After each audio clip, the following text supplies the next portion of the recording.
মজার ব্যাপার শোনেন, আমি যখন মাওলানা ফরিদ মাসুদের বিরুদ্ধে কথা বলেছি তখন আমি বীর মুজাহিদ বক্তা। চরমনায় নাইবে আমিরুল মুজাহিদিন তার ব্যাপারেও একটা কথা বলেছিলাম, তখন আমি আমিরুল মুজাহিদের বিরুদ্ধে বক্তব্য দেওয়ার কারণে বীর মুজাহিদ বক্তা। আমি যখন স্বৈরাচারীর আমলে রাম এবং বামদের বিরুদ্ধে কথা বলে জেল খেটেছি তখন আমি বীর মুজাহিদ বক্তা। কিন্তু আওয়ামী লীগ সরকার পতনের পরে বাংলাদেশের জামাত ইসলামী সংগঠনের খোলামেলায় বলে দিচ্ছি, কিছু আলেম ওলামাদের পদস্খলন এবং হাতে গোনা তাদের কয়েকজন আলেম কোরআনের মঞ্চটাকে নাটকের মঞ্চ বানিয়েছে। প্রতিদিন তাফসিরের নামে আল্লাহর কোরআনের আয়াতকে তারা ব্যঙ্গ করেছে, মন গড়া তাফসির করে মানুষের মধ্যে ধোঁয়াশা সৃষ্টি করেছে। ইমানি দায়িত্ববোধ থেকে, কোনো দলীয় দায়িত্ববোধ থেকে নয়, ইমানি দায়িত্ববোধ থেকে একজন আলেম হিসেবে প্রতিবাদ জানিয়েছি, বলেছি। এখন তারা বলতে শুরু করেছে মাদানী হুজুর তো দালাল হয়ে গেছে, আগেই তো ভালো ছিল। ও অন্য আলেমদের বিরুদ্ধে কথা বললে বীর মুজাহিদ, আর নিজেদের আলেমদের তুলোধনা করলে তখন আমি দালাল। আপনাদের মনে রাখতে হবে, বিগত স্বৈরাচারীর আমলের কারো রক্ত চক্ষুকে আমরা পরোয়া না করে হত্যের কথা বলেছি, জেল খেটেছি, জরিমানা দিয়েছি, বছরের পর বছর এলাকা ছাড়া থেকেছি। আপনাদের কয়েকজনের সমালোচনায় ফেসবুকে আমাদের বিরুদ্ধে লিখুনিতে আমাদেরকে পিছাই দেবেন। আল্লাহর কসম করে বলছি, শাহাদাতের তামান্না নিয়ে কথা বলি, কোন রাম বামকে যেমন পরোয়া করি নাই, কোন বাতিল পন্থীদের সমালোচনাকে এক পয়সাও পরোয়া করব না। নবী করিম সাল্লাল্লাহু আলাইহি ওয়াসাল্লামের পবিত্র স্ত্রীগণ সব জান্নাতি মানুষ। তাদের আখলাক, তাদের চরিত্র আমাদের সকলের জন্য আদর্শ। আমার বড় দুঃখ লাগে, কষ্ট লাগে, এই আধুনিক সমাজে এসে কিছু লোকেরা নিজেদেরকে এত পণ্ডিত আর গবেষক মনে করে। কয়েকদিন আগে দেখলাম এক পণ্ডিত মাহফিলের স্টেজে বসে সাহাবীদের আমল মান নির্ণয় করছে। একজন বলছে যে উসমান রাদিয়াল্লাহু তাআলা আনহু যদি এই কাজটা না করতেন তাহলে তিনি এই বিপদে পড়তেন না। নাউজুবিল্লাহ পড়তেন না। এরপরে হযরত আলী কাররামাল্লাহু ওয়াজহার সাথে মা আয়েশা রাদিয়াল্লাহু তাআলা আনহার যে দ্বন্দ্ব হয়েছিল, ইখতিলাফাত হয়েছিল, সেটা নিয়ে উনি বিশ্লেষণ করে বলছেন যে এই কাজটা যদি উনি না করতেন তাহলে এই কাজটা ওনার হতো না। এই ধরনের বিশ্লেষণ করার যোগ্যতা, এর অধিকার কি আমাদের কারো আছে? এর হুজুর আওয়াজে বলেন। সাহাবায়ে কেরামের মধ্যে ভুল বুঝে হয়েছে, তাদের মধ্যে রক্তক্ষয়ী সংঘর্ষও হয়েছে, কিন্তু আমরা বিশ্বাস করি তারা সকলে আল্লাহর জান্নাতি। কোরআনের আয়াত নাযিল হয়েছে তাদের ব্যাপারে, রাদিয়াল্লাহু আনহুম ওয়া রাদু আন, এদের প্রতি আমি আল্লাহ সন্তুষ্ট, এরা আমার উপর সন্তুষ্ট। তাদের প্রশংসা করে আল্লাহ তাআলা সূরা হুজুরাতে বলেছেন, উলাইকাল্লাযীনা ইমতাহানাল্লাহু কুলুবাহুম লিত্তাকওয়া লাহুম মাগফিরাতুন ওয়া আজরুন আযীম।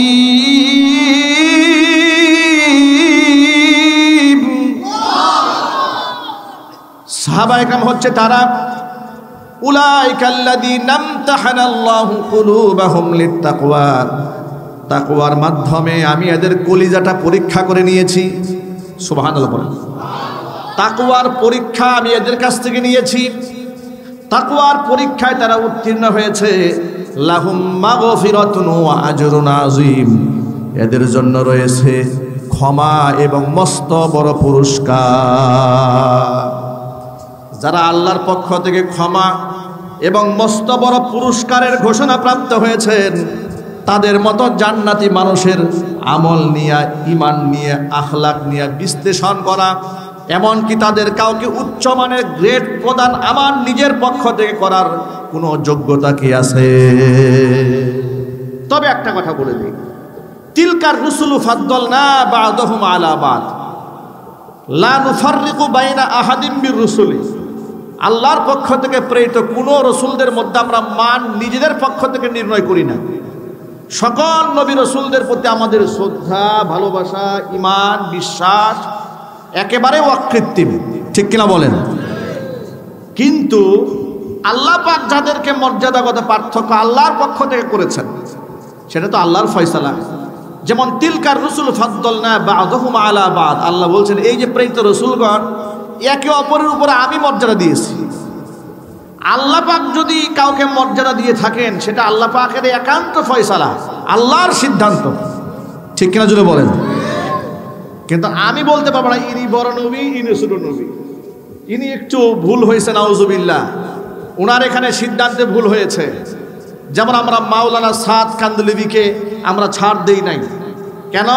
বয়ানের মধ্যে বলেছিলেন যে নবী মুসা কালিমুল্লাহ উম্মাকে রেখে 40 দিন তিনি তুর পাহাড়ে গিয়েছিলেন, যার জন্য এই ফাঁকে তারা গোবৎসের পূজা করে তারা সব শিরকের মধ্যে মুবতালা হয়ে গিয়েছিল।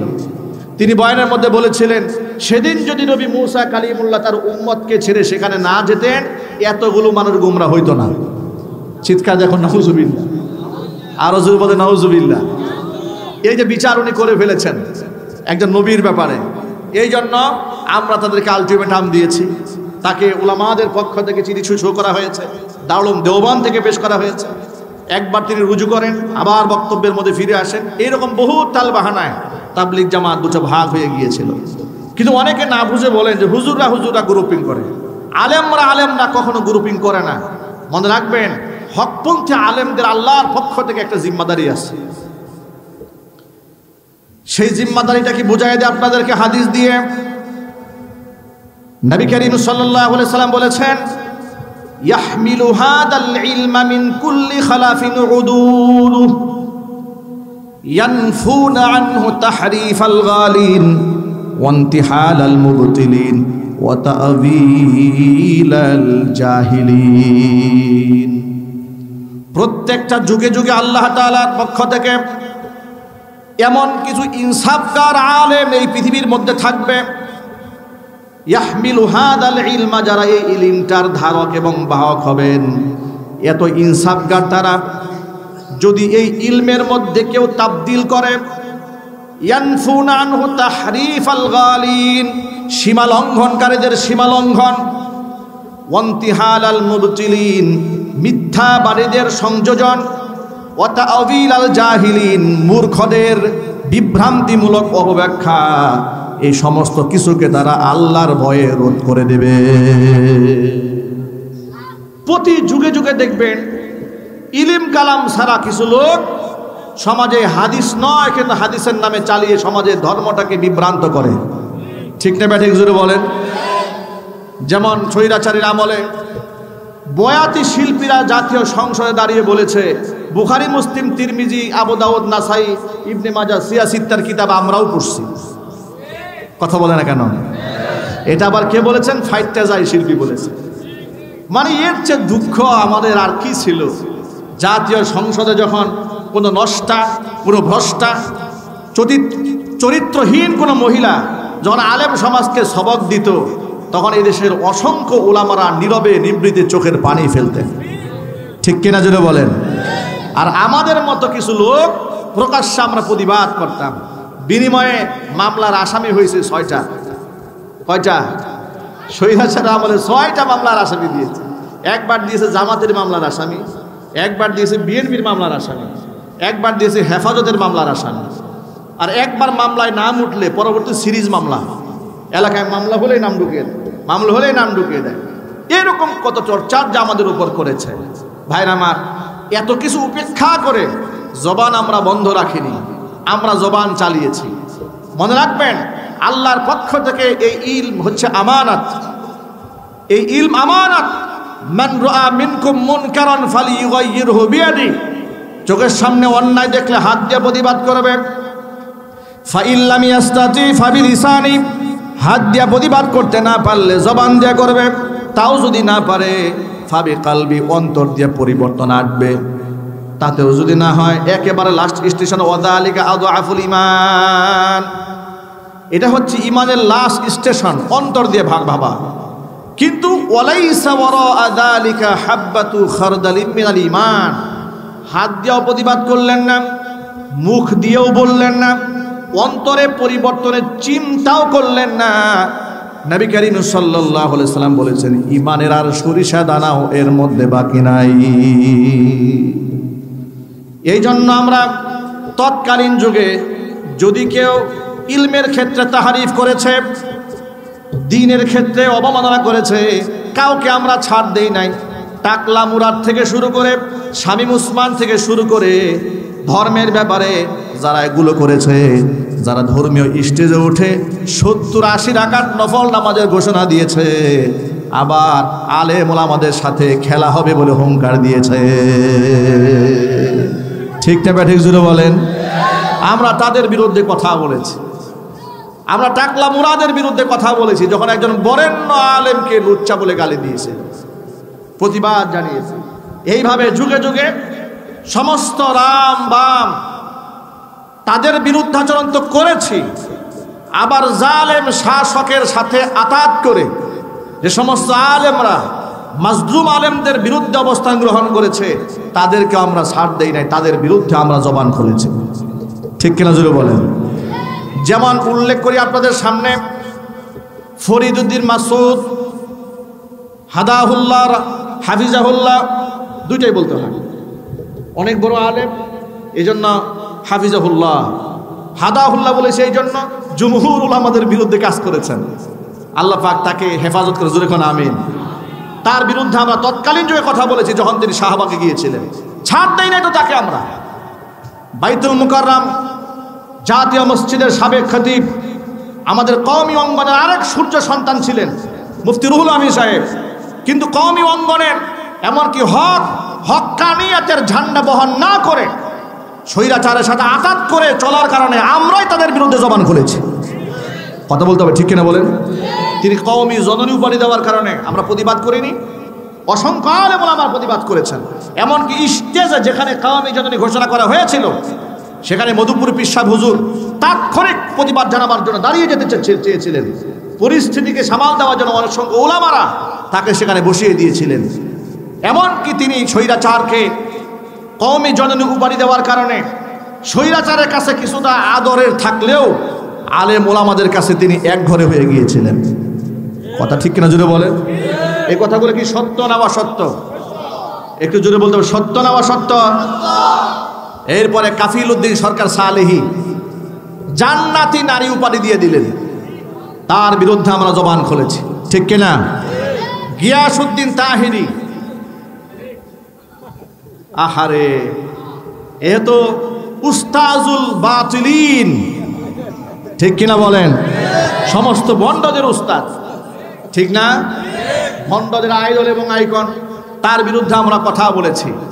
এইভাবে মাজার পূজারী, দরগা পূজারী, দুর্গা পূজারী সকলের বিরুদ্ধে আমরা দল মত নির্বিশেষে দেখি নাই কে আওয়ামী লীগ, কে বিএনপি, কে জামাত, কে জাতীয় পার্টি, অবলীলায় বলেছে। ওই আমলে কাউকে ছাড় দেয়নি।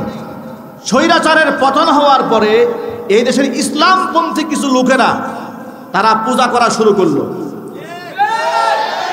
আমরা তাদের বিরুদ্ধে জবান খুললাম, জবান খুলেছি তাদের বিরুদ্ধে। দেখলাম এই আমলে এসে তাদের কিছু আলেমরা নবী করিম সাল্লাল্লাহু আলাইহি ওয়াসাল্লামের শান মানের বিরুদ্ধে বক্তব্য দিলেন। দেখলাম তাদের কিছু লোকেরা ইসলামের আইন কানুনকে বিভিন্ন জায়গায় তাহারিফ করছেন। তখন প্রতিবাদ মুখর হয়ে ওই বিগত জীবনের তবিয়ত অনুযায়ী কথা বলতে শুরু করলাম, লিখতে শুরু করলাম। তাদের দলের লোকেরা আমাকে বলা শুরু করলো এখন আওয়ামী লীগের দালাল। মজার ব্যাপার শোনেন, আমি যখন মাওলানা ফরিদউদ্দিন মাসুদের বিরুদ্ধে কথা বলেছি তখন আমি বীর মুজাহিদ বক্তা, চরমনায় নাইবে আমিরুল মুজাহিদিন, তার ব্যাপারেও একটা কথা বলেছিলাম। তখন আমি আমিরুল মুজাহিদের বিরুদ্ধে বক্তব্য দেওয়ার কারণে বীর মুজাহিদ বক্তা।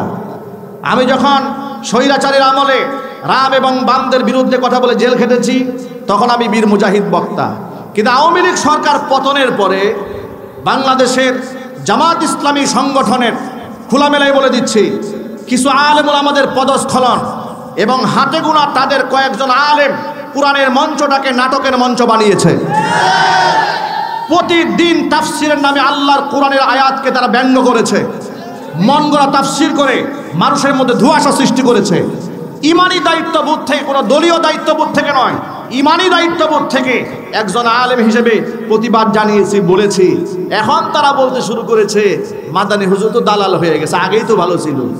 ও অন্য আলেমদের বিরুদ্ধে কথা বললে বীর মুজাহিদ, আর নিজেদের আলেমদের তুলোধনা করলে তখন আমি দালাল। আপনাদের মনে রাখতে হবে বিগত স্বৈরাচারী আমলের কারো রক্ত চক্ষুকে আমরা পরোয়া না করে হত্যের কথা বলেছি, জেল খেটেছি, জরিমানা দিয়েছি, বছরের পর বছর এলাকা ছাড়া থেকেছি। আপনাদের কয়েকজনের সমালোচনায় ফেসবুকে আমাদের বিরুদ্ধে লিখুনিতে আমাদেরকে পিছাই দেবেন। আল্লাহর কসম করে বলছি, শাহাদাতের তামান্না নিয়ে কথা বলি, কোন রাম বামকে যেমন পরোয়া করি নাই, কোন বাতিল পন্থীদের সমালোচনাকে এক পয়সাও পরোয়া করব না। নিজেদের পক্ষে কথা বলেই হক্কানি, নিজেদের কথা বললেই রব্বানি। আমার প্রশ্ন শোনেন, আপনাদের দলের হাজার হাজার নেতা কর্মীরা পূজায় গিয়েছে, পূজায় অর্থ সহযোগিতা করেছে, আপনার প্রতিবাদ করলেন না কেন? আওয়াজ দেন। আপনাদের যত আলেম ওলামা নাই, আপনাদের এত মুফতি, মুহাদ্দিস, মুফাসসির, এত বড় বড় আলেম, কারি, কত কিছু আছে দাবি অনুযায়ী, যদিও তেলাওয়াত ঠিক নাই, হাওয়া আন্তর্জাতিক ক্ষতি সম্পন্ন মুফাসসির কোরআন। কথা বলেন না কেন? আপনাদেরকে বলি, একটা মক্তবের বাচ্চাকেও যদি একজন সাহাবীর নাম বলেন, রাদিয়াল্লাহু তাআলা আনহু বলে, ঠিক কিনা বলেন? এই এতটুকু ন্যূনতম জ্ঞান তো আমাদের কওমি মাদ্রাসায় আছে না? নাই? এতটুকু আদব আমাদের বাচ্চাদেরকে আমরা শিখিয়েছি কিনা? ওরা দেখেন কাজটা করেছে, বক্তাকে লেলিয়ে দিল। বক্তা বলল যে কওমি মাদ্রাসার উস্তাদ এবং ছাত্ররা চার দেয়ালের মধ্যে বন্দী থাকার কারণে এবং আমাদের সিলেবাসের কারণে নাকি আমরা দিন দুনিয়া তেমন একটা চিনি না, না চিনার কারণে আমাদের টার্গেট একটা মসজিদ, একটা মাদ্রাসা। মানে মসজিদ আর মাদ্রাসাকে থেকে আপনি খাটো করে দেখলেন কেন? এখন এর প্রতি উত্তরে উনি যে হিংসাত্মক বক্তব্য দিলেন, প্রতি উত্তরে আমরা যদি বলি মসজিদ এবং মাদ্রাসায় তো কওমি আলেমরা স্থান পাবেন, কারণ আপনারা যেখানে পড়াশোনা করেছেন সেখানে পড়াশোনা করলে ওই ইমামের পেছনে তো তার যে তেলাওয়াতের অবস্থা, এত নামাজি হবে না। কথা বলেন না? তাহলে এই যে কাদা ছুড়াছুড়ি শুরু হলো, এটা কি সুন্দর হলো? এগুলো তো আমরা শুরু করে নাই, আপনারাই শুরু করেছেন। আমরা জবাব দিয়েছি। আপনারা কথায় কথায় বলেন হুজুর এত কিছু বইলেন না, এখন ঐক্যের সময়, ঐক্যের সময়, কিছু বইলেন না। আল্লাহর কসম কিচ্ছু বলবো না। আপনারা বিভ্রান্তমূলক কথাবার্তা বাদ দিয়ে দেন। কথা বলেন, ঠিক কিনা বলেন? কোরআন সুন্নাহর সহিহ তাফসীর করেন, সাহাবায়ে কেরামের নাম শ্রদ্ধার সাথে গ্রহণ করেন। মা খাদিজাতুল কুবরা রাদিয়াল্লাহু তাআলা আনহার নামে তুচ্ছ তাচ্ছিল্য করে ভাষা ব্যবহার বন্ধ করে দিন। আপনাদেরকে আমরা বুকে টেনে নেব। আপনি আমার সাহাবীর কলিজায় আঘাত দেবেন, আমি আপনাকে বুকে টানবো না, আল্লাহর কসম। কারণ আপনার সাথে আমার মহাব্বত নবীর সাহাবীদের চেয়ে বেশি নয়। আপনার সাথে আমার মহাব্বত আছে, সেটা আমার আল্লাহর কোরআনের আয়াতের ঊর্ধ্বে নয়। আপনার সাথে আমার মহাব্বত আছে, সেটাই আমার ঈমান ও আকীদার ঊর্ধ্বে নয়। আমার ঈমান এবং আকীদার মধ্যে অটুট থাকতে গিয়ে যদি আমার পিতার সাথে সম্পর্ক ছিন্ন করতে হয়, আমি তাতেও রাজি আছি। আকীদার ক্ষেত্রে এক চুল পিছপা হওয়ার সুযোগ নাই।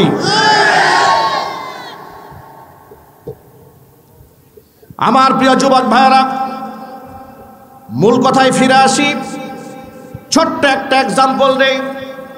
তাদের একজন বক্তা স্টেজে উঠে এক মাহফিলে নয়, একাধিক মাহফিলে যেখানে যান সেখানেই বলে বেড়ান মা খাদিজাতুল কুবরা রাদিয়াল্লাহু তাআলা আনহার ব্যাপারে।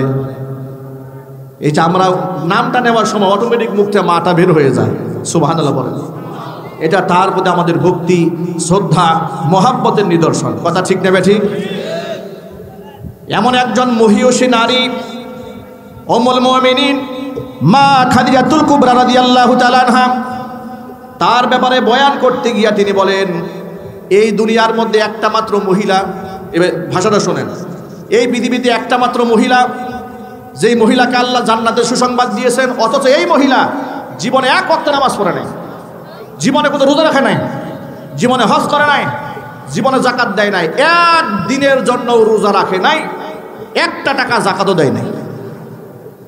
এটা হচ্ছে ভাষা, ল্যাঙ্গুয়েজ। আমি তার বয়ানকে বিকৃত করবো না। পরবর্তী তিনি বলেছেন কেন করেন না, কারণ তার উপরে একটা ফরজ হয় না। কি সুন্দর কথা শোনেন। অথচ উনি বলেন আমি সারা জীবনই পড়ে দেখেছি, সারা জীবনই পড়ে দেখেছি, তার জীবনে কোনো নামাজ পায় নাই। এমনকি আরো একটা মারাত্মক কথা বলেছে, বলেছে জীবনে একদিনের জন্য তিনি পর্দাই করেন নাই। এই হচ্ছে মা খাদিজাতুল কুবরার ব্যাপারে তার মুখের ভাষা। তিনি আবার আন্তর্জাতিক খ্যাতি সম্পন্ন মুফাসসির কোরআন। কথা বুঝে না মনে হয়? আচ্ছা, মা খাদিজার ব্যাপারে মুখ থেকে এই ধরনের বর্বর শব্দ বের হয়, আন্তর্জাতিক খ্যাতি সম্পন্ন না ক্ষতি সম্পন্ন? একটু জোরে বলতে হবে, খ্যাতি না ক্ষতি? আরো চিল্লায় বলেন। এই ক্ষতি সম্পন্ন বক্তা বলেছে জীবনেও নামাজ পড়ে নাই। এখন আমি আপনাদেরকে হাদিসের রেফারেন্স দিয়ে, ইতিহাসের পাতা থেকে রেফারেন্স দিয়ে কয়েকটা কথা বলে শোনেন। তিনি তো বললেন মা খাদিজাতুল কুবরা রাদিয়াল্লাহু তাআলা আনহার প্রথমত নামটা অসম্মানের সাথে নিয়েছেন। একটি বারের জন্য মা খাদিজা বলেন নাই, এক নাম্বার রং। একটা বারের জন্য রাদিয়াল্লাহু তাআলা আনহা মুখ থেকে উচ্চারণ করেন নাই, দুই নাম্বার রং। দুটাই চূড়ান্ত পর্যায়ের বেয়াদবি। ঠিক না ব্যাঠিক জোরে বলেন? চূড়ান্ত বেয়াদবি। মা খাদিজাতুল কুবরাকে মা মুক্তি আসার কথা না, কথায় কথা বলে খাদিজা খাদিজা খাদিজা, নাউজুবিল্লাহি মিন যালিক। গেল এক। এবার তার সে যে অপবাদগুলো দিয়েছে, অপবাদের জবাব শোনেন। মুস্তাদরাকে হাকিমের মধ্যে এসেছে, মুসনাদে আহমদের মধ্যে এসেছে, সিরাতে ইবনে হিশামের মধ্যে এসেছে, তবাকাতের মধ্যে এসেছে। এতগুলো কিতাব রেফারেন্স সহ বলছি। আউয়ালু মান সাল্লা মা'আন নবী সাল্লাল্লাহু আলাইহি ওয়াসাল্লাম খাদিজা বিনতু খুয়াইলিদ। আল্লাহর নবীর সাথে জীবনের প্রথম যিনি নামাজ পড়ার সৌভাগ্য অর্জন করেছিলেন তিনি আমাদের মা উম্মাহাতুল মুমিনিন, তাম পৃথিবীর সমস্ত মুমিন মুসলমানদের কলিজার টুকরা নয়নমণি উম্মুল মুমিনিন মা খাদিজাতুল কুবরা রাদিয়াল্লাহু তাআলা আনহা। আফিফ আল কিন্দি রাদিয়াল্লাহু তাআলা আনহু হুজুরের একজন সাহাবী, তিনি বলছেন রাআইতুন নাবিয়্য সাল্লাল্লাহু আলাইহি ওয়াসাল্লাম ইউসাল্লি বিমাক্কাতা হিনা জালাতিশ শামস। আমি নিজের চোখে দেখেছি নবী করিম সাল্লাল্লাহু আলাইহি ওয়াসাল্লাম মক্কায় থাকাকালে নামাজ ফরজ হওয়ার আগেই সূর্য যখন ঢলে গেছে তখন নামাজ পড়েছেন। ওয়া তুসাল্লি মাআহু খাদিজা রাদিয়াল্লাহু তাআলা আনহা, এবং রাসূলের সাথে মা খাদিজাও নামাজ পড়েছেন। জোরে বলেন আল্লাহু আকবার। আপনাদেরকে আরেকটা তথ্য দিয়ে রাখি, মা খাদিজা রাদিয়াল্লাহু তাআলা আনহার ব্যাপারে উম্মুল মুমিনিন মা আয়েশা রাদিয়াল্লাহু তাআলা আনহা এই ব্যাপারে কি বলেছেন, নামাজের ব্যাপারে কি বলেছেন? মা আয়েশা রাদিয়াল্লাহু তাআলা আনহা বলেন তুফিয়াত খাদিজাতু ক্বাবলা আন তুফরাদাস সালাহ। নামাজ ফরজিয়াতের হুকুম আসার আগে মা খাদিজা রাদিয়াল্লাহু তাআলা আনহা ইন্তেকাল করেছেন।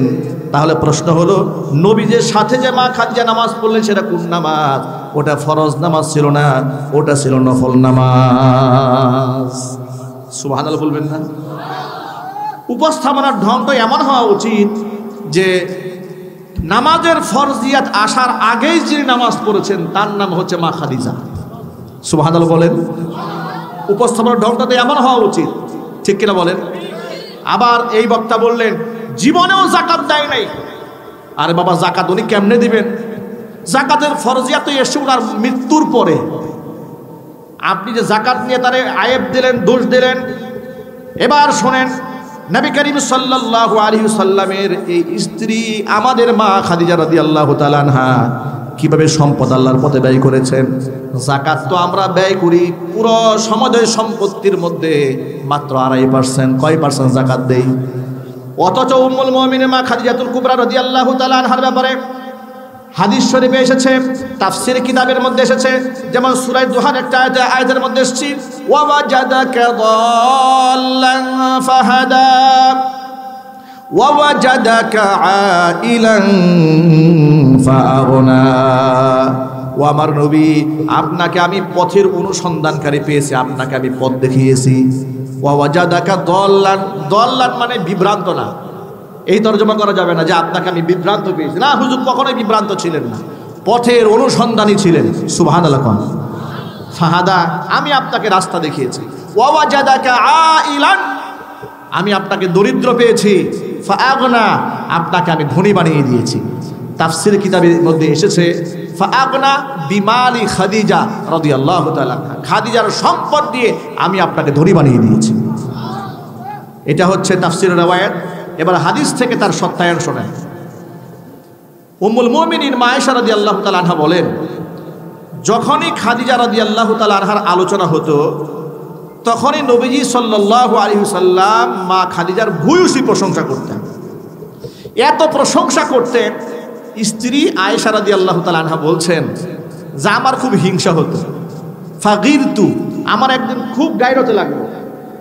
আমার গায়রতে লাগার কারণে আমি বলেই ফেললাম, ইন্নাহা কানাত আজুজাতান, আপনার স্ত্রী খাদিজা তিনি বৃদ্ধা মহিলা ছিলেন, সেই কবে মারা গেছে।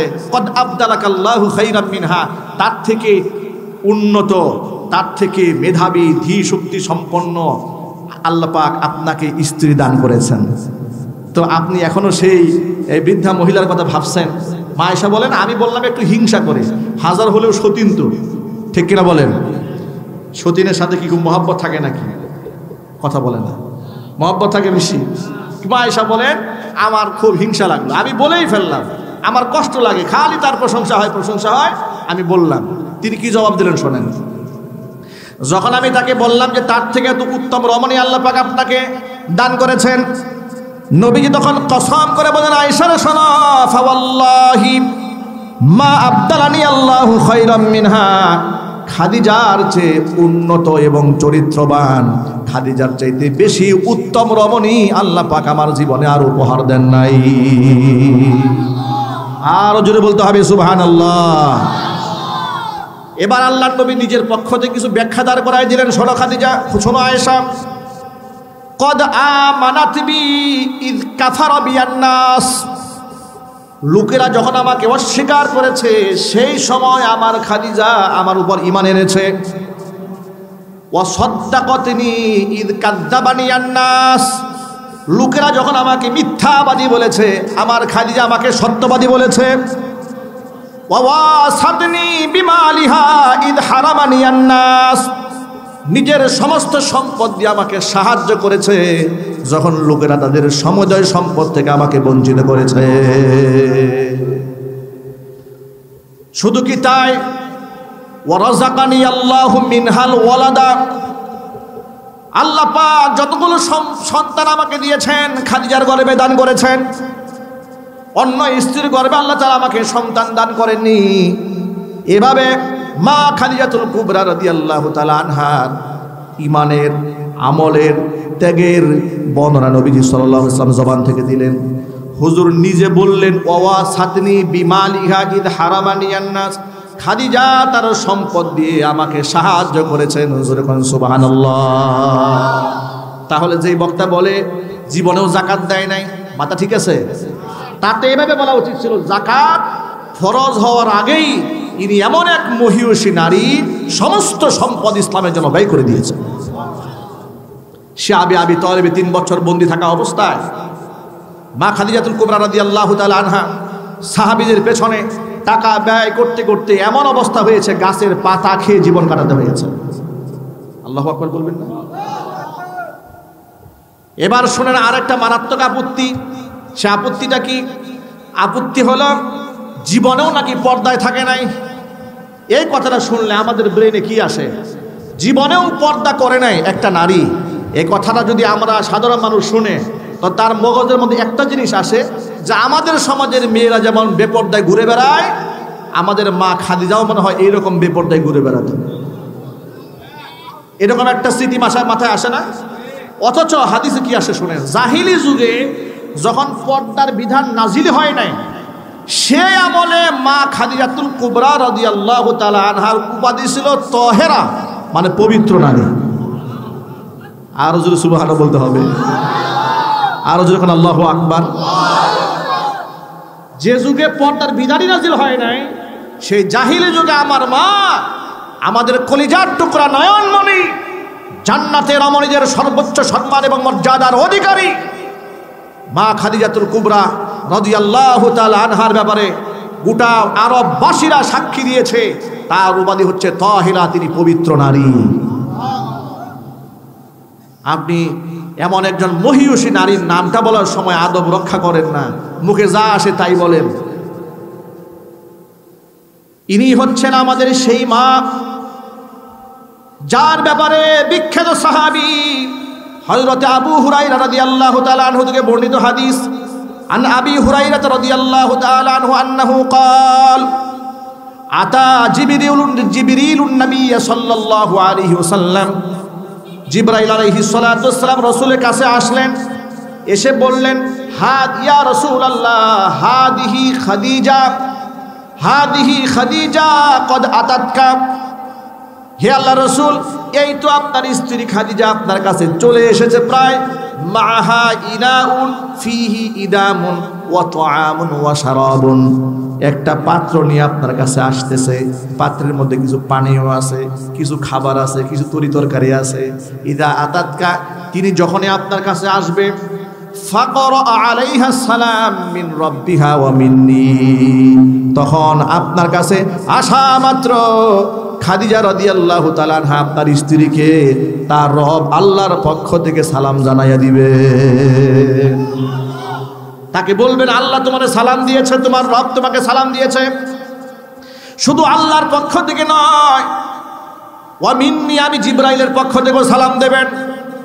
ওয়া বাশশিরহা বিবাইতিন ফিল জান্নাতি মিন কাসাবিন লা সাখাবা ফিহি ওয়ালা নাসাবা, জান্নাতের মণি মুক্তা খচিত একটা বালাখানার তাকে সুসংবাদ দিয়ে দিবেন, যে বালাখানার মধ্যে কোনো নয়েজ নাই, কোনো ক্লান্তি নাই।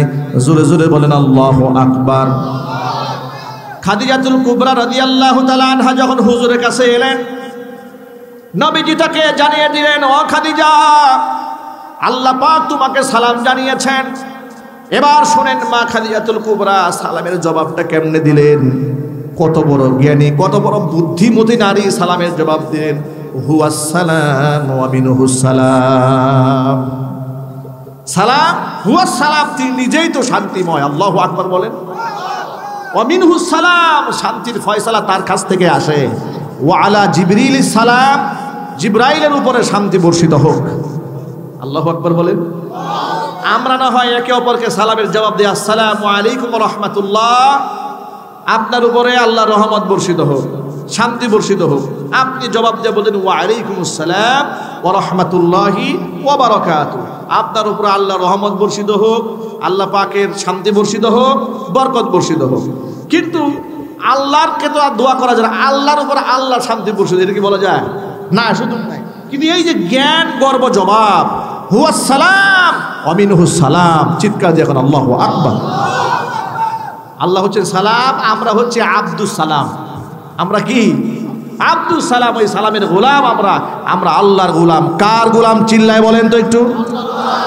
আল্লাহ নামটা একটু আজমতের সাথে বলুন, কার গোলাম? আমরা আল্লাহ পাকের গোলাম। উম্মুল মুমিনিন মা খাদিজাতুল কুবরা রাদিয়াল্লাহু তাআলা আনহাকে আল্লাহ বেহেশতের সুসংবাদ দান করেছেন, মণিমুক্তা খচিত জান্নাতের সুসংবাদ দিলেন। কেন? মুহাদ্দিসিনে কেরাম হাদিসের এই অংশের ব্যাখ্যা নিচে লিখেছেন। কি লিখলেন? মণিমুক্তা খচিত ওই জান্নাত, যে জান্নাতের মধ্যে কোনো নয়েজ নাই, কোনো ক্লান্তি নাই। ব্যাখ্যাটা কি? ব্যাখ্যা হচ্ছে, মা খাদিজা নবীজি সাল্লাল্লাহু আলাইহি ওয়াসাল্লামের জন্য এত এত কষ্ট করেছেন। ২৫০০ ফিট উঁচা ওই পাহাড় জাবালে নূর, এত বিশাল বড় পাহাড়। আপনারা যারা মক্কায় গিয়েছেন দেখেছেন, পাহাড়ের নিচ থেকে উপরের দিকে তাকালে মানুষগুলো পিঁপড়ার মতো ছোট্ট ছোট দেখা যায়। বয়োবৃদ্ধা একজন নারী হুজুরের জন্য খাবার নিয়ে বেয়ে বেয়ে উপরে উঠতেন, আবার নামতেন। আমি বড় অবাক হয়ে যাই, তৎকালীন যুগে সে আমলে একটা নারী কত কষ্ট না করেছেন, এত ক্লান্ত পরিশ্রান্ত হয়েছেন, কিন্তু কোনোদিন ক্লান্তি নিয়ে নবীজির কাছে অভিযোগ দায়ের করেন নাই। এই জন্য আল্লাহ পাক কেমন যেন জানিয়ে দিয়েছেন, ও খাদিজা, তুমি যে আমার হাবিবের জন্য এত কষ্ট করো, কোনো ক্লান্তিকে ক্লান্তি মনে করো না, কষ্টরে কষ্ট মনে করো না। তোমার জন্য ওই জান্নাত রয়েছে, যে জান্নাতের মধ্যে তোমার কোনো ক্লান্তি থাকবে না। জোরে জোরে বলেন আল্লাহু আকবার। এই জন্য আমি আমার মাইকের আওয়াজ বাহিরে যাচ্ছে, সকল মা বোনদেরকে বলছি, মায়েরা বোনেরা, আপনার জন্য আদর্শ হচ্ছে উম্মুল মুমিনিন মা খাদিজাতুল কুবরা রাদিয়াল্লাহু তাআলা আনহা। আপনার জন্য আদর্শ হচ্ছে উম্মুল মুমিনিন মা আয়েশা সিদ্দিকা রাদিয়াল্লাহু তাআলা আনহা। পৃথিবীর কোনো নায়িকা, দুনিয়ার কোনো গায়িকা, বেপর্দা কোনো মহিলা, কোনো টিকটকার, কোনো ব্লগার আমার মা বোনদের আদর্শ হতে পারে না। মুসলিম মা বোনদের আদর্শ হবে মা খাদিজাতুল কুবরা রাদিয়াল্লাহু তাআলা আনহা। ঠিক কিনা বলেন? এখানে অনেক ভাইরা আছেন, একটা ছোট্ট করে কথা বলি। বর্তমান সমাজে আমাদের এই সমাজ ব্যবস্থা নিয়ে কত প্রকারের, কত রকমের, কত ধরনের ষড়যন্ত্র আছে। তার কোনো ইয়ত্তা নাই, তার কোনো হিসাব নাই। স্বৈরাচার দেশ থেকে চলে গেলেও তারা গোটা দেশের রন্ধ্রে রন্ধ্রে পরতে পরতে যে হিন্দুত্ববাদ রেখে গেছে সেটা কিন্তু বিদায় হয় নাই। কথা বলতে হবে ঠিক কিনা? তার একটা বড় চক্রান্তের অংশই হচ্ছে ইসকন চক্রান্ত।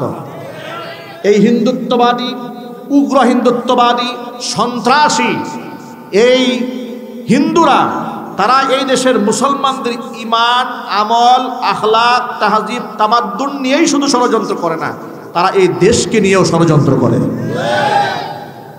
তারা এই দেশকে অখণ্ড ভারত মনে করে। তার বড় প্রমাণ গাজীপুরের সিটি কর্পোরেশনের 47 নং ওয়ার্ডের মাওলানা মুহিবুল্লাহ মাদানী হাফিজুল্লাহকে যখন তারা কিডন্যাপ করে নিয়ে গেল, অপহরণ করে নিয়ে গেল, নিয়ে যাওয়ার পরে তো সেখানে চিঠির মধ্যে লেখা ছিল, উনি তো বর্ণনার মধ্যে বলেছেন যে সুকৌশলে জুমার বয়ানে অখণ্ড ভারতের পক্ষে কথা বলতে হবে। এই ধরনের কথা তার মুখ থেকে না বলার অপরাধে এই উগ্র হিন্দুত্ববাদী সংগঠন এই ইসকনের সদস্যরা তাকে গুম করেছিল। এত স্পষ্ট বর্ণনা আমাদের সামনে আসার পরেও এই রাষ্ট্রে ইসকন কেন নিষিদ্ধ হবে না, এটা আমরা জানতে চাই। আওয়ামী লীগ যদি সন্ত্রাসী কর্মকাণ্ডের কারণে নিষিদ্ধ হতে পারে, আওয়ামী লীগের মতো জঘন্য এবং ওর থেকেও জঘন্য ইসকন, সেটা অবশ্যই নিষিদ্ধ হতে হবে। কথা বলতে হবে ঠিক কিনা বলেন? ইসকন নিয়ে বাংলাদেশের অনেক রাজনীতিবিদরা দেখে কিছু বলে না, ঠিক না? রাজপথে মিছিল হচ্ছে, মিটিং হচ্ছে, অনেকে কিছু বলে না। তারা মনে মনে ভাবে ইসকনের সাথে আমেরিকার সম্পর্ক, ভারতের সম্পর্ক। এখন আমরা যদি সামনে নির্বাচন ইসকনের বিরুদ্ধে বলি, দাদা বাবুরা নারাজ হবে, আমেরিকা নারাজ হবে, এই জন্য একটু চুপচাপ থাকি, আগে ক্ষমতায় গিয়ে নেই, একটু মোহাব্বত ঠান্ডা মুশরিকদের সাথে। এই জন্য কেউ কেউ তো বলে ভারত আমাদের বন্ধু। আমি আজকের মাহফিল থেকে আপনাদের স্পষ্ট জানিয়ে দিচ্ছি, যে লোক বলবে ভারত আমাদের বন্ধু, সে বাংলাদেশের 1 নম্বরের শত্রু। একদম সাফ কথা। যে বলবে ভারত আমাদের বন্ধু, আমরাও বলবো আপনি বাংলাদেশের 1 নম্বরের শত্রু। আর আগামী নির্বাচনে জাতির কোনো শত্রুকে এদেশের মানুষেরা গ্রহণ করবে না। সমস্ত শত্রুকে প্যাকেট করে স্বৈরাচারের কাছে পাঠিয়ে দিতে হবে। রাজি আছেন কিনা? দু হাত দেখতে চাচ্ছি। আল্লাহ পাক কবুল করেন, জোরে কোন আমিন। ইসকন সদস্যদের অনেকগুলো প্ল্যাটফর্ম আছে, অনেকগুলো কাজ আছে। এর মধ্যে একটা বড় কাজ হচ্ছে তারা মুসলিম মেয়েদেরকে টার্গেট করে অবৈধ প্রেমের ফাঁদে ফেলে, ভালোবাসায় ফাঁদে ফেলে, তাদেরকে এমনকি ব্ল্যাক ম্যাজিক করে, কালো জাদু করে, হিন্দু ছেলেদের জন্য পাগল করে, আশেক দিওয়ানা বানিয়ে দিয়ে এদেরকে নাউজুবিল্লাহি মিন যালিক শারীরিক সম্পর্ক গড়ে মুশরিকদের বাচ্চা এই মুসলিম মেয়েদের গর্ভের মধ্যে ঢুকাই দিচ্ছে। এর বহুত ঘটনা ইতিমধ্যে বাংলাদেশে প্রমাণ সহ পাওয়া গেছে। কথা বলতে হবে ঠিক কিনা বলেন? গাজীপুরের 13 বছরের যে কিশোরীটা, কালিয়াকৈরের যে মেয়েটা, মেয়ের নাম কি? আয়শামণি। ওর সাথে যে কুলাঙ্গার এই অপকর্মটা করেছে, ধর্ষণ করেছে, এই কুলাঙ্গার হিন্দুর ফাঁসি হোক, এটা আমরা চাই না? আরো জোরে বলতে হবে, চাই না? এখন শুধুমাত্র ফাঁসি হবে তাই নয়, আমাদের বোন যারা আছেন তাদেরকেও সাবধান রাখতে হবে। স্কুলে, কলেজে, বিশ্ববিদ্যালয়ে, কর্মসংস্থানে মেয়েকে ছেড়ে দিয়েছেন, আর মেয়ে অবলীলায় প্রেম করে বেড়াচ্ছে। কে হিন্দু, কে মুসলমান, কে বুদ্ধ, কে খ্রিস্টান, চোখে দেখে না। একে তো অবৈধ প্রেম রিলেশনশিপ হারাম, জিনা, কবিরা গুনাহ। দ্বিতীয়ত সেটা যদি আবার মুশরিকদের ট্যাপ হয়, চক্রান্ত হয়, সেটা কত বড় ভয়াবহ। আল্লাহ না করুন, আমার মা বোনরা শুনতে পাচ্ছেন, মায়েরা বোনেরা, এই কথা রেকর্ড হচ্ছে অনলাইন সোশ্যাল মিডিয়াতে, গোটা বিশ্বময় ছড়িয়ে পড়বে। এ কথাটা কান খুলে শুনে রাখেন। আপনি যা প্রেমাসক্ত হচ্ছেন, সুযোগ পেলে তারা ভারতের পতিতালয়ে আপনাকে বিক্রি করে দেবে, পালা কমে আপনাকে ধর্ষণ করবে। অসংখ্য মেয়েদের গর্ভে বাচ্চা ইতিমধ্যে ঢুকিয়ে দিয়েছে। সুতরাং আমার মা বোনদেরকে বলছি, এই অবৈধ প্রেম ভালোবাসা এগুলো আমাদের আদর্শ নয়, এগুলো আমাদের দর্শন নয়। এই যে ফ্রি মিক্সিং, এগুলো আমাদের দর্শন নয়। ইউনিভার্সিটিতে বয়ফ্রেন্ড, গার্লফ্রেন্ড, এগুলো আমাদের কালচার নয়। আমাদের কালচারের নাম হচ্ছে ইসলাম। আমাদের জীবন দর্শনের নাম কি? আমাদের সংবিধানের নাম কি? ইসলাম। এই বাংলাদেশে প্রতিষ্ঠিত হোক এর আপনারা চান? আরো জোরে বলুন। ব্যক্তি জীবনে, সামাজিক জীবনে, আন্তর্জাতিক অঙ্গনে, রাষ্ট্রীয় অবকাঠামোতে, প্রতিটা সেক্টরে ইসলাম প্রতিষ্ঠিত হোক কারা কারা চান? দুহাত দেখতে চাচ্ছে। মন থেকে চাচ্ছেন তো? একটু জোরে বলেন, মন থেকে চাচ্ছেন? আল্লাহ পাক যেন আমাদের ঐক্যবদ্ধ থাকার তৌফিক দান করেন। আর চিৎকার দিয়ে এখন আমিন। আল্লাহ রাব্বুল আলামিন যেন আমার মা খাদিজাতুল কুবরা রাদিয়াল্লাহু তাআলা আনহার মতো আমার সকল মা বোনদেরকে আবেদা জাহিদা হিসেবে কবুল করেন। জোরে করেন আল্লাহুম্মা আমিন। প্রিয় যুবক ভাইরা, মা বোনেরা আমার, নবী করিম সাল্লাল্লাহু আলাইহি সাল্লাম বলেছেন, মান তাশাব্বাহা বিকাউমিন ফাহুয়া মিনহুম। এই পৃথিবীতে যে যার সাদৃশ্য অবলম্বন করবে সে তাদেরই দলভুক্ত বলে গণ্য হয়ে যাবে। যদি আপনি মুশরিকদের অনুসরণ করেন তাদেরই দলভুক্ত হবেন। যদি আপনি সাহাবায়ে কেরামের আদলে জীবন চালান তাদেরই দলভুক্ত হয়ে যাবেন। তাদের সাথে কিয়ামতের দিন আল্লাহ তাআলা আপনাকে জান্নাত দিয়ে দিবেন। ও যুবক ভাইরা, টাকনুর নিচে কাপড় পরবেন, টাকনুর উপরে কাপড় পরবেন, কারণ টাকনুর নিচে কাপড় পরা হালাল না হারাম? হাদিস থেকে শোনাই, নবী করিম সাল্লাল্লাহু আলাইহি সাল্লাম বলেছেন, মা আসফালা মিনাল কাবাইনি মিনাল ইজারি ফিন্নার। যে ব্যক্তি টাকনুর নিচে কাপড়, পাজামা, লুঙ্গি, জামা যাই পরুক না কেন, যে অংশ থাকবে ওই অংশ জাহান্নামে যাবে। মানে হচ্ছে টাকনুর নিচে কাপড় পরা হচ্ছে কবিরা গুনাহ। এটা এমন এক কবিরা গুনাহ যে গুনাহ মানুষদেরকে জাহান্নামের আগুনে নিয়ে যাবে। হারাম, এগুলো করা যাবে না। যুবক ভাইরা, ইসলাম মানেন, আল্লাহ আপনাকে ইজ্জত বাড়াই দিবেন। ছোট্ট একটা ঘটনা বলে আলোচনা শেষ দিকে নিয়ে যাবো। আপনাদের বেশি কষ্ট হচ্ছে? বেশি কষ্ট হচ্ছে? ওমর ইবনুল খাত্তাব রাদিয়াল্লাহু তাআলা আনহু, তিনি যখন ফিলিস্তিন সফরে যাবেন, এই সফরে যাওয়ার সময় একেবারে জীর্ণ শীর্ণ একটা উটে সওয়ার হয়ে একেবারে সাদামাঠা একটা কাপড় পরে রওনা হয়েছে। এমন একটা কাপড় কোনো কোনো বর্ণনার মধ্যে পাওয়া যায় যে 30-40 জায়গার মধ্যে এটা সেলাই করাইছিল। তো এরকম একটা জামা পরে উনি যাবেন। সাথী সঙ্গী যারা আছে সাহাবায়ে কেরাম, তারা মনে মনে চাচ্ছিলেন যে আমিরুল মুমিনিন যদি জামাটা চেঞ্জ করে একটা ভালো জামা পরে যেত, আমাদের মুসলমানদের একটা স্ট্যাটাস আছে না, একটা সম্মান আছে না, এটা ঠিক থাকতো। কিন্তু এই কথাটা, এই প্রস্তাবটা সাহাবায়ে কেরামের পক্ষ থেকে যে কেউ নিয়ে যে উমরের কাছে যাবে এই সাহস পাচ্ছে না। কারণ হযরত উমরকে আল্লাহ তাআলা এমন একটা রূপ দিয়েছিলেন, হাদিস শরীফে এসেছে, যে রাস্তায় উমর হাঁটে সেই রাস্তায় শয়তান হাঁটে না। একটু জোরে আল্লাহু আকবার বলেন। নাবী তার ফারুক, আল ফারিকু বাইনাল হক ওয়াল বাতিল, সত্য মিথ্যার মধ্যে পার্থক্য সূচিত করে দিতেন। এমন একটা মেজাজি সাহাবী আল্লাহ পাক তাকে বানিয়ে দিয়েছিলেন।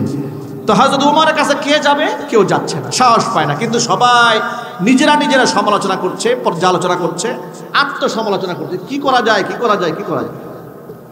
তারা নিজেরা সিদ্ধান্ত নিলেন এই প্রস্তাব একমাত্র একজন নিয়ে যেতে পারেন। তিনি হযরতে আলী কাররামাল্লাহু ওয়াজহা, আহলে বাইতের সদস্য, আবার নবীর মেয়ের জামাই। তিনি পারবেন এই প্রস্তাব নিয়ে যেতে। এই প্রস্তাব তিনি ছাড়া কেউ নিতে পারবেন না। সকলে মিলে হযরত আলীকে ধরলেন। হযরত আলী কাররামাল্লাহু ওয়াজহা এবার প্রস্তাব নিয়ে হযরত উমরের সামনে গেলেন। হযরত উমরকে ডেকে বলেন, আমিরুল মুমিনিন, আপনি যদি জামাটা চেঞ্জ করে অন্য একটা জামা পরতেন যেটা আপনার সাথীরা যাচ্ছে, তাহলে মনে হয় ভালো হতো। হযরত উমর চোখের পানি ছেড়ে দিলেন, কান্না করে বললেন, আলী শোনো, আমার তো ভয় হচ্ছে। নবী করিম সাল্লাল্লাহু আলাইহি ওয়াসাল্লামের সময় এত সম্পদ আসে নাই যে সম্পদটা আমার জামানায় এসেছে। আমার বড় ভয় হচ্ছে, নাজের দুনিয়ার সব অর্জন হয়ে যাচ্ছে এখানে। মনে রেখো আলী, কুন্না আযাল্লাল কওমি, এই পৃথিবীর মধ্যে আমরা ছিলাম সবচেয়ে নিকৃষ্ট জাতি। রোম পারস্যের লোকেরা তো আমাদেরকে মানুষই মনে করতো না। ফাআযানা বিল ইসলাম, ইসলাম দিয়ে আল্লাহ তাআলা আমাদেরকে সম্মানিত করেছেন। সুতরাং তামাম পৃথিবীর সব ছেড়ে দিতে পারি, শুধু ইসলাম ছাড়বো না। কারণ সম্মান পোশাক দিয়ে আসে না, ক্ষমতা দিয়ে আসে না। এই পৃথিবীতে সম্মান আসে একমাত্র ইসলামের মাধ্যমেই।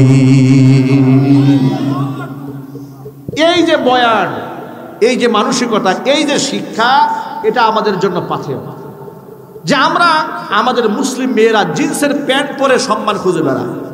কথা ঠিক না ব্যাঠি? টিকটক আইডিতে 1 মিলিয়ন ফলোয়ার বানিয়ে 1 মিলিয়ন ফলোয়ার্স বানিয়ে ওরা মনে করে যে আমরা সফল, আমরা সেলিব্রিটি হয়ে গেছি, তারকা হয়ে গেছি, আমাদের বিরাট নাম, বিরাট ধাম, বিরাট সুনাম, বিরাট সুখ্যাতি। কথা ঠিক না ঠিক জোরে বলেন। আর এই গোটা বাংলাদেশের মানুষ এমন ভাইরাসে আক্রান্ত, ভাইরাসে আক্রান্ত, আলেম ওলামা থেকে শুরু করে জাহেল পর্যন্ত চুরি করে ভাইরাল হয়ে গেলেও সেলিব্রিটি, তারকা। ঠিক না ঠিক জোরে বলেন। ওই যে সিদ্দিক পাগলা, সিদ্দিক চূড়া বলেছিল আমার ভুল হচ্ছে, আমাকে ক্ষমা করে দেন। এক কথা বলে পুরা সোশ্যাল মিডিয়া টিকটক ভাইরাল হয়ে গেল। কিছুদিন পরে দেখলাম কোন ফুটবল খেলায় তারা প্রধান অতিথি করে দাওয়াত দিচ্ছে। মানুষের রুচি এত খারাপ হয়, মানুষের চিন্তা চেতনা এত নিকৃষ্ট হয় কি করে? আমাদের দেশের একই অবস্থা। দেখবেন যে আলোচক নানান আকাম কুকাম করে ভাইরাল হয়ে গেছে, তার মাহফিলে গণজোয়ার মানুষ আর মানুষ। কথা ঠিক না ঠিক জুড়ে বলেন। ওয়াজ শুনি আর না শুনি, ওনার একটু দেখে আসি। ঠিক না ঠিক বলেন। আল্লাহ হেদায়েত দান করে, জোরে করে আমিন। যে কথা বলতে চেয়েছিলাম সেটা হচ্ছে আমাদের মা বোনেরা অনেকেই তারকা বানার জন্য ফেসবুক আইডি খুলে, টিকটক আইডি খুলে। কয়েকদিন আগে ঢাকা আগারগাঁওয়ে দেখেছেন কেক বিক্রি করার ধুম পড়েছে। অবস্থা এমন হয়েছে যে কেক মনে হয় জাতীয় খাবারে পরিণত হয়েছে। এক ইমাম সাহেব দেখলাম গেছে, দুঃখ কারে কই, ইমাম সাহেব চলে গেছে, বহু নাকি কেক বানাই দিয়েছে, আর সে কেক বিক্রি করতে গিয়েছেন। সাংবাদিক জিজ্ঞেস করছে, ইউটিউবার এই টিকটকার হাবিজাবি এরা সোশ্যাল মিডিয়ায় দেখলাম যে হুজুর আপনি আসছেন, বলে হ্যাঁ আসরের নামাজটা পড়াই আসছে। তো এটা কে বানিয়েছে? আমার বউ বানাইছে। মানুষের সামান্যতম গায়রত থাকলে, ইজ্জত থাকলে, শরম থাকলে আমার বউ কেক বানিয়েছে, আবার খেয়ে বলে ভাবির হাতের কেক যে কি মজা। আপনাদের জিব্বায় কি রস চলে আসছে নাকি? মানে এই যে অবস্থা, গায়রত, আত্মমর্যাদা বোধ বলতে কিছু নাই, সব ভাইরাস আক্রান্ত। কথা ঠিক না ব্যাঠিক জুড়ে বলেন। আমাদের আত্মমর্যাদা থাকা উচিত, আমাদের গায়রত থাকা উচিত। আমাদের মেয়েরা রাস্তায় রাস্তা কেক বিক্রি করবে, এটা মুসলিম সংস্কৃতির অন্তর্ভুক্ত নয়, মুসলিম সভ্যতার অন্তর্ভুক্ত নয়। আর এগুলো আমাদের মা বোনরা সম্মানের জন্য করে বেড়াচ্ছে। আল্লাহ পাক মা বোনদের বুঝার তৌফিক দান করেন। একটা হাদিস বলে বয়ান শেষ দিকে নিয়ে যাচ্ছি। নবী করিম সাল্লাল্লাহু আলাইহি ওয়াসাল্লাম এমন একটা চমৎকার কথা বলেছেন। হুজুরের সব কথাই তো চমৎকার, কিন্তু বর্তমান জমানার সাথে একটা কথা এমনভাবে সেট হয়ে যাচ্ছে। আল্লাহর নবী সাল্লাল্লাহু আলাইহি ওয়াসাল্লামের সাহাবী রাইসুল মুফাসসিরিন আব্দুল্লাহ ইবনে আব্বাস রাদিয়াল্লাহু তাআলা আনহু, তিনি হাদিসের রাবী, তিনি বলছেন আন আব্দুল্লাহ ইবনে আব্বাস রাদিয়াল্লাহু তাআলা আনহুমা قال خرج رسول الله صلى الله عليه وسلم فصلى بالعيد। নবী করিম সাল্লাল্লাহু আলাইহি ওয়াসাল্লাম ঈদের দিন বের হলেন, ঈদের দিন জামাতে নামাজ আদায় করলেন। থুম্মা খাতাবা, এরপরে খুতবা দিলেন, পুরুষদের সামনে একটা খুতবা দিলেন। খুতবা দেওয়ার পরে ফাতান নিসা, তিনি নারীদের সামনে গেলেন, মহিলাদের সামনে গিয়া বললেন ইয়া মাশারান নিসা, ইয়া মাশারান নিসা তাসাদদাকনা, তোমরা বেশি বেশি সদকা করো। ফা ইন্নী উরিতুকুন্না আকসার আহলিন নার, আমাকে দেখানো হয়েছে তোমাদের অধিকাংশরাই জাহান্নামী। জোরে করে নাউজুবিল্লাহ। জাহান্নামের অধিকাংশ বাসিন্দা তোমাদেরকে দেখানো হয়েছে, মানে নারীরা অধিক হারে তারা জাহান্নামে যাবে, এটা আমি নবীজি সাল্লাল্লাহু আলাইহি ওয়াসাল্লামকে দেখানো হয়েছে। তখন তারা বললেন ফাকুলনা ওয়া বিমা যাকা ইয়া রাসূলুল্লাহ, মেয়েরা বললেন হে আল্লাহ রসুল, তুই এটা কোন পাপের কারণে এত মানুষ আমরা জাহান্নামে যাব? হুজুর বললেন দুইটা বড় পাপ আছে, কমন দুইটা পাপ। সেটা কি? এক নাম্বার হচ্ছে তুকসিরনাল লানা, তোমরা প্রচুর পরিমাণ লানত দাও। একটু মেজাজ খারাপ হয়ে গেছে, ছেলেকে লানত দেয়, মেয়েকে লানত দেয়, প্রতিবেশীকে লানত দেয়, ঝগড়া লেগেছে বান্ধবীকে লানত দেয়। কথা ঠিক নেবে ঠিক? এমন পর্যায়ে হয়ে যায় লানত দিতে দিতে দিতে দিতে এক পর্যায়ে নিজের উপর লানত দিয়ে বলে আল্লাহ আর ভাল লাগে না, আমার উঠে নিয়ে যাও। ঠিক না ঠিক? এটা একটা অন্যায়, এটা করবেন না। মিজাজ বেশি খারাপ হয়ে কি বলবেন? হাদাকাল্লাহ রাহিমাকাল্লাহ, আল্লাহ তোর উপর রহমত নাযিল করুন, আল্লাহ তোর হেদায়েত দান করুন। এই কথাগুলো আমার মা বোনরা বলবেন, বলেন ইনশাআল্লাহ। তারা তো শুনেছে, না শুনলে এই দাওয়াতটা বাল্লিগু আন্নি ওয়ালাউ আয়া, পৌঁছে দিবেন। বাচ্চাকে যাতে কখনো লানত না দেয়, বা পিতা মাতার দোয়া কিংবা বদদোয়া 100% কবুল হয়ে যায়। খুব সাবধান, আল্লাহ পাক আমাদের জবানকে হেফাজত করুন। 2 নাম্বার পাপ হচ্ছে ওয়াতাকফুরুনাল আশির, প্রচুর পরিমাণ স্বামীদের নাফরমানি। আছে না নাই? 10 বছর 12 বছর সংসার হয়েছে, একটু কথা কাটাকাটি হয়েছে, যে বিয়ের পর থেকে তোমার ঘরে সুখ কি জিনিস চোখে দেখলাম না। ঠিক না? আরেকটা কমন কথা আছে, সেই কমন কথা কি জানেন? একমাত্র আমি দেখেই তোমার সংসারটা করলাম, আর কেউ সংসারটা করতো না। ঠিক কিনা বলেন? এগুলা সব বউরাই মোটামুটি স্বামীদেরকে বলা শেষ। এর পরের যে অংশটা, এর পরের অংশটা, এটা হচ্ছে মূল অংশ, এখনো আসল অংশে আসি নাই। এটা খুব ভালো করে খেয়াল করবেন। হুজুর পাক সাল্লাল্লাহু আলাইহি ওয়াসাল্লাম এরপরে বললেন একবারে সবচেয়ে চমৎকার অংশ যেটা, নবীজি বলেন, মা রাআইতু মিন নাকিসাতি আকলি ওয়া দীনিন আযহাবা লিলুব্বির রাজুলিল হাজিমি মিন ইহদাকুন্না। হুজুর বলেন, ও মেয়েরা, ও মহিলারা শোনো, পৃথিবীর জ্ঞানী গুণী বুদ্ধিমান পুরুষের আকল নষ্ট করে দেওয়ার জন্য তোমাদের মতো দুর্বল ঈমান এবং আধা দিনওয়ালা মিন নাকিসাতি আকলিন ওয়া দীনিন, মানে দুর্বল ঈমান এবং দুর্বল আকল, ঈমানও দুর্বল আকলও দুর্বল। দুর্বল হলে কি হবে? কিন্তু পুরুষের মেজাজ নষ্ট করার জন্য এত বেশি পারদর্শী পৃথিবীতে আর আমি কারো দেখি নাই।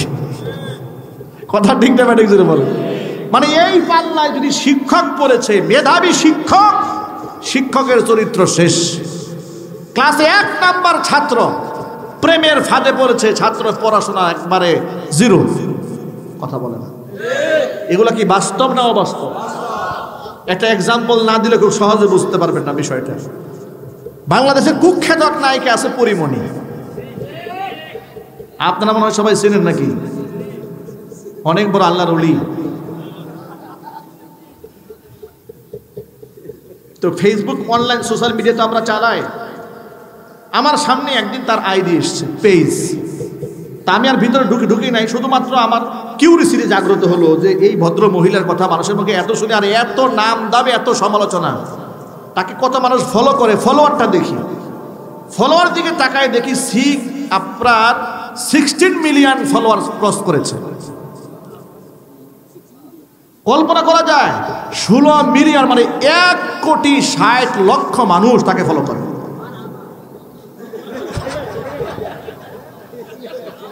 একটু নাউজুবিল্লাহ বলা যাবে না ভাই? দেখছেন যুবক বলে মারহাবা, কি খুশি। আবেগ কাজ করেছে, বিবেক কাজ করে। আমি অবাক হয়ে গেলাম, একটা মেয়ে, একটা নারী, তার ফলোয়ার 1,60,00,000 ক্রস করেছে। এত মানুষ তারা দেখে। ফলোয়ারগুলোর দিকে একটু তাকাই দেখলাম এর ফলোয়ারদের মধ্যে দাড়িওয়ালা, জুব্বা, পাগড়িওয়ালা, টুপিওয়ালা হুজুরের অভাব নাই। বুঝে কিংবা না বুঝে ফলো দিয়ে রাখছে। নাউজুবিল্লাহ বলবেন না ভাই? তার নামটা কেন আনলাম শোনেন, তাকে ফেমাস করা, ফোকাস করা এটা আমাদের উদ্দেশ্য নয়। আল্লাহ এই ধরনের ফিতনা থেকে আমার মা বোনদের হেফাজত করুন। এই ভদ্র মহিলার সাথে বাংলাদেশের পুলিশ প্রশাসনের একজন কমিশনার, উপকমিশনার, ঢাকা রেঞ্জের উপকমিশনার, নাম হচ্ছে সাকলাইন, তার সাথে পরকীয়ার সম্পর্ক হয়েছিল। কেক খাওয়ার একটা ভিডিও আদান প্রদান সোশ্যাল মিডিয়ায় ভাইরাল হয়েছে। এই পরিমণির সম্পর্কের জের ধরে এই ভদ্রলোকের চাকরি যায়। কথা বুঝুন একটু। এটা নিয়ে গোটা বাংলাদেশে হুলস্থুল কাণ্ড হয়ে যায় যে একটা সরকারি এত বড় আমলা, তিনি পরকীয়া করে বেড়ান। প্রশাসন থেকে তাকে ওএসডি করা হয় বা চাকরিচ্যুত করা হয়। তাহলে চিন্তা করেন, যে ছেলেটা উপকমিশনার হয়েছে, নিঃসন্দেহে সে অনেক তো পড়াশোনা করেছে, ঠিক কিনা বলেন? সে যে মেধাবী, কোনো সন্দেহ আছে? কথা বলেন। সে যে বিসিএস ক্যাডার, এতে সন্দেহ আছে? মেধাবী বিসিএস ক্যাডার হওয়ার পরে একটু চিন্তা করে, হুজুরের হাদিসটা মিলায় নেন যে আমি জ্ঞানী আকলমান পুরুষের মেধাকে নষ্ট করে দেওয়ার জন্য এই তোমাদের মতো দুর্বল আকলমান, দুর্বল ইমানের মহিলাদের চাইতে ভয়ঙ্কর চক্রান্ত কারো দেখি নাই। কথা ঠিক না ঠিক? এই জন্য আমার সামনে যে যুবকেরা, কলিজার টুকরা ভাইরা বসে আছেন, কখনো খবরদার অবৈধ প্রেমের মধ্যে ফাঁদে পা দেবেন না। জীবন শেষ, যৌবন শেষ, ইমান শেষ, আমল শেষ, ক্যারিয়ার শেষ। ঠিক না ঠিক যদি বলেন। আর জায়গা মতো চললে তো জুতার বাড়ির কোনো হিসাব নেই। আল্লাহ আমার যুবক ভাইদেরকে তুমি হেদায়েত দান করো। আমি আমার মা বোনদেরকে বলি, মা বোনেরা, এই হাদিসে নবী করিম সাল্লাল্লাহু আলাইহি ওয়াসাল্লাম মেয়েদের উচ্চারণা করেন নাই, বরং মেয়েদেরকে সতর্ক করেছেন, খবরদার। আল্লাহর নবী সাল্লাল্লাহু আলাইহি ওয়াসাল্লাম কুচ্ছার ওড়ানোর জন্য বলেননি, তার কারণটা শোনেন। হাদিস শরীফের মধ্যে এসেছে, হুজুর বলেছেন, ইন্নামাদ দুনিয়া কুল্লুহা মাতাউন ওয়া খায়রু মাতাঈদ দুনিয়াল মারআতুস সালিহা।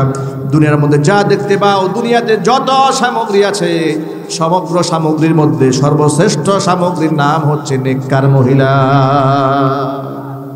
সুতরাং নবী করিম সাল্লাল্লাহু আলাইহি ওয়াসাল্লাম ওই হাদিসে নারীদেরকে সতর্ক করেছেন। আল্লাহ পাক যেন আমার মা বোনদেরকে সতর্ক থাকার তৌফিক দান করেন। সব ধরনের ট্যাপ সম্পর্কে অবগত হয়ে, ষড়যন্ত্র সম্পর্কে অবগত হয়ে উম্মুল মুমিনিন মা খাদিজাতুল কুবরা রাদিয়াল্লাহু তাআলা আনহা, উম্মুল মুমিনিন মা আয়েশা সিদ্দিকা রাদিয়াল্লাহু তাআলা আনহার মতো জীবনযাপন করার তৌফিক মা বোনদেরকে দান করেন। জোরে বলুন আমিন। বন্ধুগণ, মাদ্রাসার মাহফিল দোয়া হয়ে যাবে এখনই। দোয়া হওয়ার আগে অত্যন্ত বিনয়ের সাথে আপনাদেরকে আরজি পেশ করছি। যেহেতু একটা প্রতিষ্ঠান, এখানে আমরা শুনেছি কনস্ট্রাকশনের কাজ চলে, এখানে অনেক টাকা ঋণ